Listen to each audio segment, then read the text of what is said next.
Es domāju, ka ir trīs lietas. Viena ir izglītība, viena ir ekonomika un trešais ir patriotisms. Un viņas, protams, ka ir savā starpā saistītas.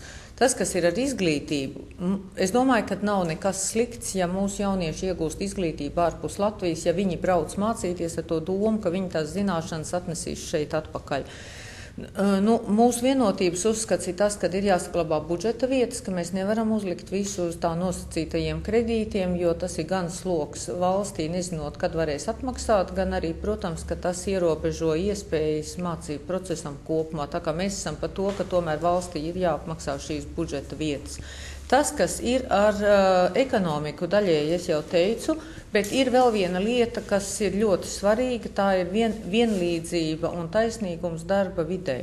Jo patreiz ir mums apmēram 40% joprojām tie, kur nemaksā nodokļus, un tie uzņēmēji, kuri ir godīgie nodokļu maksātāji, viņi tiek nostādīti pārliecinoši sliktākā situācijā.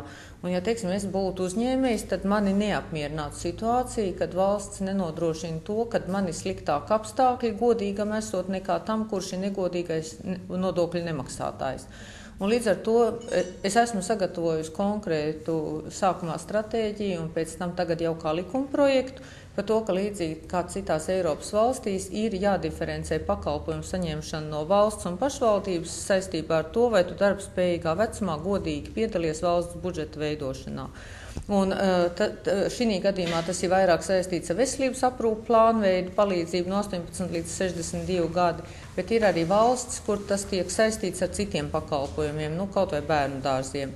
Ja, teiksim, ir šie vecāki nodokļu maksātāji, tad pašvaldība 80% no bērnu dārza izdevumiem sedz, un savukārt, ja vecāki nodokļus nemaksā bez attaisnojoša iemesla, tad ir jāmaksā pilna maksa. Un tā var līdzīgi sasaistīt arī citās sfērās.